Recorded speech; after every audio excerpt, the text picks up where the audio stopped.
મારો ટ્રાયપોડ કાં તોડી નાખ્યો? હવે મમ્મી કેમ વિડીયો બનાવશે? તો બનાવો તો હોય ને, પણ તે ટ્રાયપોડનો બોલ ખોઈ નાખ્યો. આ બોલ ક્યાં જો? અહીંયા બોલ હતો એ અહીંયા છે ને, અહીંયા બતાવો. અહીંયા છે ને બોલ હતો, બોલ બોલ ખુશીએ અહીંયા બોલ હતો એ ખુશીએ તોડી નાખ્યો. હવે કેમ વિડીયો ઉતારવો મારે? તોડી નાખ્યો બોલ, તો કાઢી નાખ્યો. ક્યાં મૂક્યો બોલ?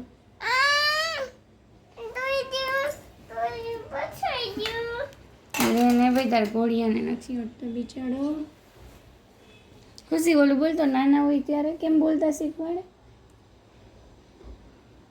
દાદા બોલ, મામા બોલ, 5 વર્ષ સાઈફાથી શું તે? 5 વર્ષ બોલ ભાઈ તઈમાં તો પછી શું તે? બોલ ઘરમાં તો પછી શું તે?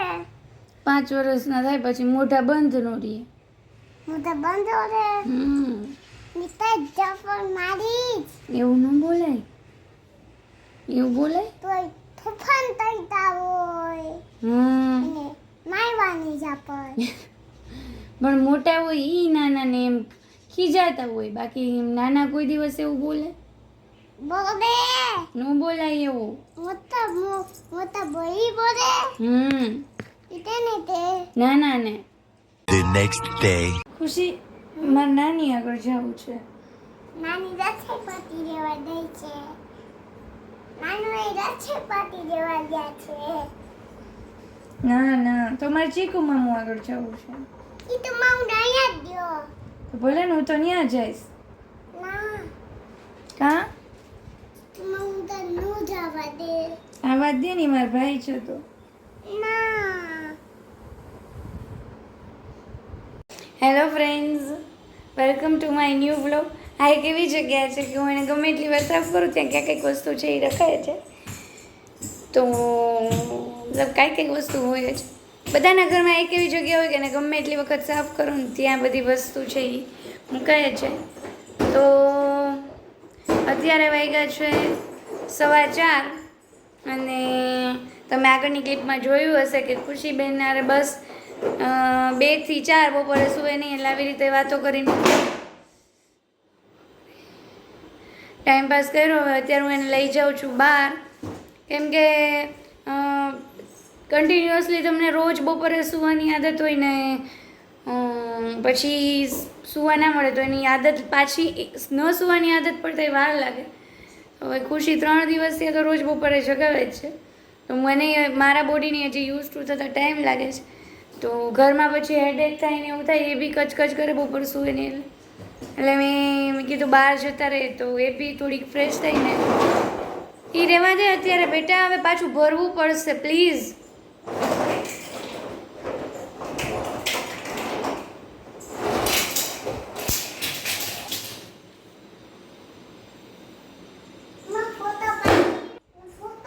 એને મેં તૈયાર કરી કે આપણે બહાર જવું છે. હું ખાલી જસ્ટ વાળ ઓળાવી લઉં એટલી વારમાં એણે આ ઢગલો કરી દીધો. સારું ચાલો મળીએ ત્યાં જોઈને, બાય.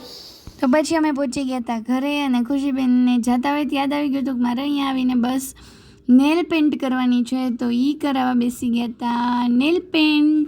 અને પછી મને ત્યાં મળી ગઈ હતી બુક્સ. મતલબ દીદીને બી બુક વાંચવાનો એટલો શોખ અને મેં બી એટલી વાંચેલી છે. હરકિશન મહેતાની તો કેટલી બધી, મતલબ ભેદભરમ, જોગ સંજોગ, સંસારી સાધુ અને કેટલી બધી જળ ચેતન. અને મેં મતલબ એટલી વાંચવામાં એકમગ્ન થઈ જતી કે જમવાનું યાદ ન આવતું. મતલબ એ ટાઈમે અલગ હતો, પણ ત્યાં તો માંડ 2 પેજ વચ્ચાણા હશે. ત્યાં તો એટલી વાર તો ખુશીબેન માંડ રહીમાં. અને બસ મારી જે વાંચવાની ઈચ્છા એ ત્યાં જ પૂરી થઈ ગઈ.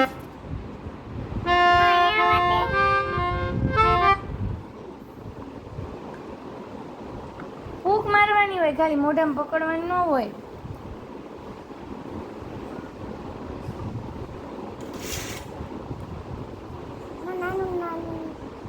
જો હું વગાડું છું.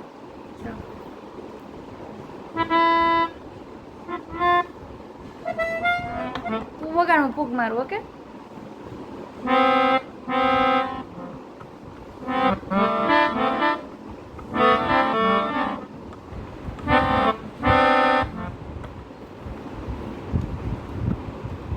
નાનું નાનું મારા માટે જો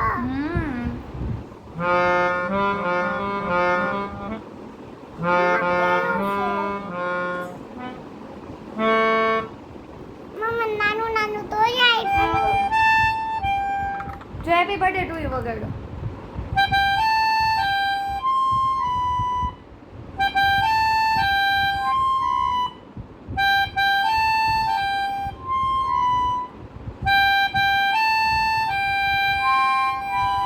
હું વધારું ફૂંક મારવી પડે, મારું મોઢું રહી ગયું.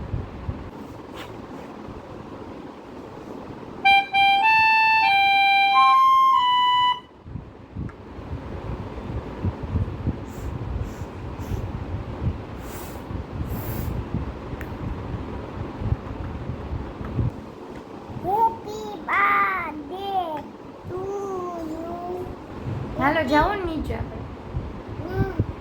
મમ્મા નાનું નાનું મારું મમ્મા માછા બધાયતા હોય ઈ મોટું તારે વગાડવાનું. Later that night. તો અમે લોકો પછી આવી ગયા મારા દીદીના ઘરેથી. ત્યાં મસ્ત નાસ્તો એન્જોય કરી લીધો. અને ખુશીને આ વખતે દર વખતે એવું હોય કે એને ઘરે જવું હોય. આ વખતે એવું હતું કે મારે અહીંયા રોકાવું છે. અને પછી ત્યાંથી મારા એક કલીગના ઘરે ગયા હતા, તો ત્યાં એને એવું જ હતું કે મારે રોકાવું છે, મમ્મા જવું નથી ઘરે એમ. તો પછી આવી ગયા છે, ત્યારે સૂઈ ગઈ છે. હવે હું પણ થોડીક વાર મે બી નેટફ્લિક્સ જોઈશ. કંઈક હાઈજેકવાળી સિરીઝ આવી છે, જોઈએ ઊંઘ નહીં આવે તો એકાદો એપિસોડ જોઈશ. બાકી હું પણ હવે સૂઈ જઈશ. ગુડ નાઇટ, મળીએ નેક્સ્ટ ડેના. Bye by.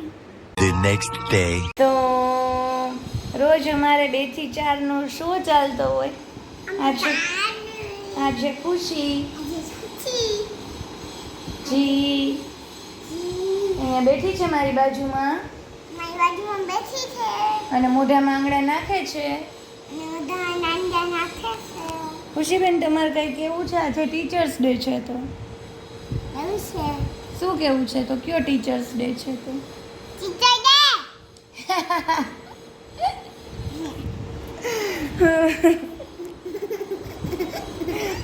જી આજે 7મ આઠમની રજા ગઈ, બરાબર?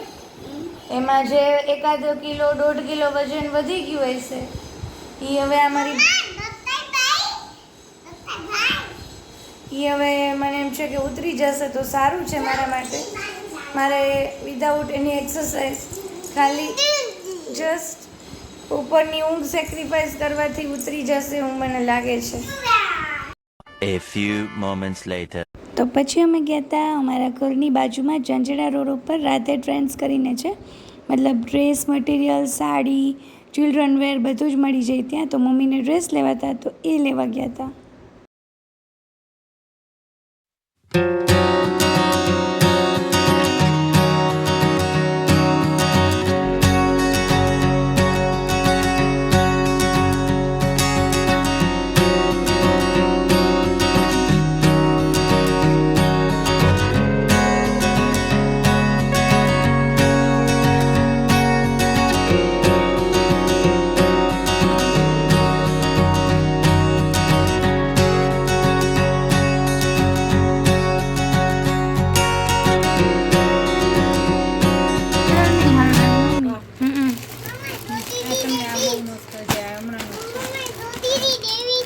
ગોદડી લેવી?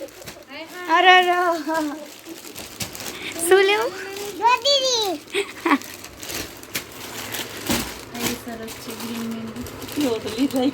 સેમ આવો જ લીધો ને.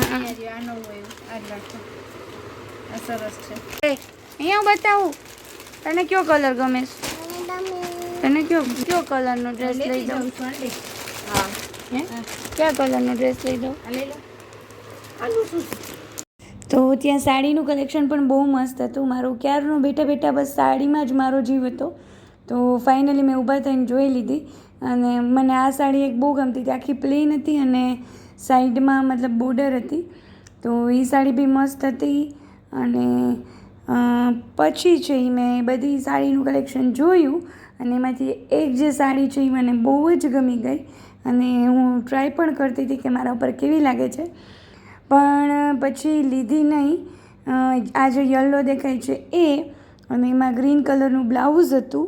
દરબારી ટાઈપની સાડી હતી, મતલબ એને દરબારી સાડી કહેવાય એવું એ લોકો કહેતા હતા. પછી મેં તો સાડી ના લીધી, પણ ખુશીબેનને એક ફૂલ સ્લીવવાળી છે એ પેર લઈ દીધી કે હવે વિન્ટર આવશે તો એને બી જરૂર પડશે. ક્યુક્યુમ્બરની હતી તો લઈ Later લીધી. that night. તો પછી અમે લોકો આવી ગયા હતા શોપિંગ કરીને. મમ્મીએ ડ્રેસ લઈ લીધા, ખુશીએ છે લઈ લીધું મતલબ ફૂલ સ્લીવવાળું જે આખું પેર હતી એ. અને મને પહેલાં તારક મહેતા કાંઈ ઉલ્ટા ચશ્માના એપિસોડમાં તમે જોયું હશે કે દયા ભાભીના મગજમાં પેલી 10 કરોડની હીરાવાળી સાડી છે એ મગજમાં ઘૂસી ગઈ હતી. તો મને બી એવું થયું, હું ત્યાંથી આવી ત્યારની મને પેલી સાડી જ યાદ આવે છે. જોકે આવીને પછી મસ્ત છોલે પૂરી ખાઈ લીધા અને હવે અત્યારે ફ્રી થઈ ગયા. ખુશીબેન સૂઈ ગયા છે. તો પણ સાડી લેતા પહેલાં એટલે એમ થાય છે કે પછી હું સાડી પરચેસ કરું પછી બહુ ઓકેઝનલી પહેરવાની થાય તો લઉં કે ના લઉં. પણ આમાં હજી એટલી બધી સરખી દેખાતી નહોતી, મેં ક્લિપ જોઈ, પણ આમ લુકવાઇઝ ત્યારે મેં જોઈ તો બહુ મને ગમી કે એકદમ સ્મૂધ મટીરિયલ હતું, પ્લસમાં આમ રીચ લુક આપતો હતો અને એટલી કોસ્ટલી બી નહોતી. જો હું પરચેસ કરીશ તો પ્રાઇસ તમને કહીશ, અધરવાઇઝ અત્યારે હું કાંઈ ડિસ્ક્લોઝ કરવા માગતી નથી. તો તમે કમેન્ટ કરીને મને પ્લીઝ કહેજો કે મને જો સાડી સારી લાગતી હોય તો હું, મતલબ અમારા ઘરની બાજુમાં જ છે. જે લોકો ઝાંઝડા રોડ ઉપર રહેતા હશે તો એને ખ્યાલ હશે કે અહીંયા જ ગોલ્ડન, આઈ થિંક કે હા, એ ગોલ્ડન સિટી એરિયા કહેવાય, એમાં છે રાધા ફેશન કરીને છે.